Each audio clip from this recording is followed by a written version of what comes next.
Operation सिंदूर पर दिए गए बयान के बाद अब रक्षा राज्य मंत्री संजय सेठ एक और टिप्पणी को लेकर चर्चाओं में आ गए हैं। इस बार मामला जुड़ा है सेना के अफसर सोफिया कुरैशी से, वो नाम जिसने देश की पहली महिला कॉन्टिंजेंट कमांडर बनकर इतिहास रच दिया था।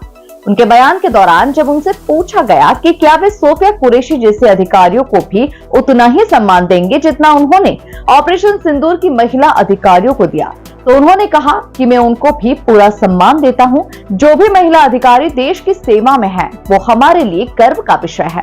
सेना में महिला हो या पुरुष, जो राष्ट्र के लिए समर्पित है उनका सम्मान सर्वोपरि है।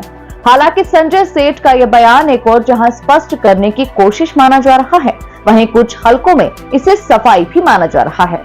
ऑपरेशन सिंदूर मिशन की महिला अधिकारियों को लेकर पहले दिए गए उनके बयान को लेकर सोशल मीडिया पर तीखी प्रतिक्रियाएं देखने को मिली थी। ऐसे में सोफिया कुरैशी जैसी महिला सैन्य अधिकारियों का जिक्र करके मंत्री संजय सेठ शायद ये संदेश देना चाह रहे हैं कि उनका सम्मान सभी के लिए बराबर है। अब देखना ये होगा कि इस बयान के बाद राजनीतिक तापमान कितना बढ़ता है और क्या इससे विवाद शांत होता है या फिर नई बहस छिड़ जाती है। आतंकवादियों ने जो दुस्साहस किया, जो घृणित कार्य किया और सिंदूर मिटाने का प्रयास किया, उस सिंदूर की लाज के लिए प्रधानमंत्री मोदी जी ने कहा था ऐसे आतंकवादियों को मिट्टी मिला दिया जाएगा। और ऑपरेशन सिंदूर के माध्यम से भारतीय सेना ने, इंडियन आर्मी, एयरफोर्स, नेवी, ऐसे वीर पराक्रमी वीरों ने मिनटों के अंदर ऐसे 9 खूंखार आतंकवादियों के अड्डे नेस्ता नाबूद कर दिए।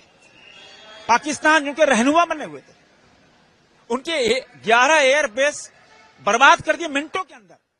ये पराक्रमी ऐसे वीर भारतीय सेना, आज इसीलिए 140 करोड़ देशवासी भारतीय सेना पे जोश बढ़ रही है।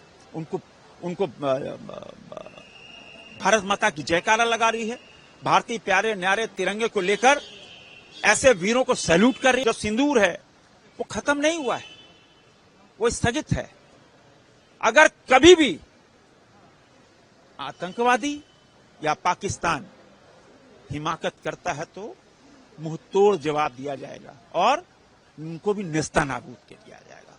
आज भारतीय सेना पूरी तरह उस पराक्रम, उस वीरता के साथ 24/7 सीमाओं पे डटी है, जहां -30 डिग्री टेम्परेचर हो।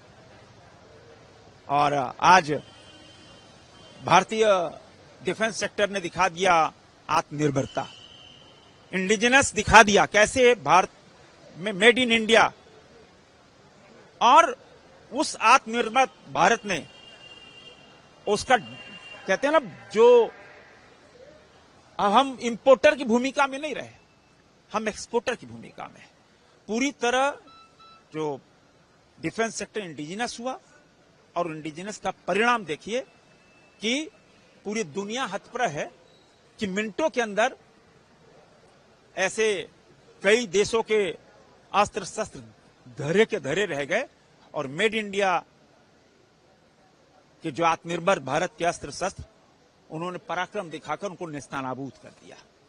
मोदी जी ने कहा है कि आप एटम बम का धमकी और ब्लैकमेलिंग करते हैं। बिल्कुल, न्यूक्लियर्स के माध्यम से आप हमेशा धमकी, तभी भारतीय सेना ने ऐसे सिस्टम को भी पूरी तरह कहते हैं ना बांध दिया। और प्रधानमंत्री मोदी ने कहा कि आप भय चाहे न्यूक्लियर का भय दिखाओ, हम भय से भयभीत होने वाले नहीं हैं। अब तो पूरी तरह हम आक्रामक। और तभी एक एक वायदा मोदी ने जो देश की जनता से वायदा किया पिछले 11 साल, एक एक वायदा पूरा किया। और घटना के बाद देश की जनता से वायदा किया था बिहार की धरती से कि ऐसे खूंखार आतंकवादी जिन्होंने ये घृणित कार्य किया है उनको मिट्टी मिला दिया जाएगा। आप देखो, ऐसे खूंखार आतंकवादियों को मिट्टी मिला दिया गया।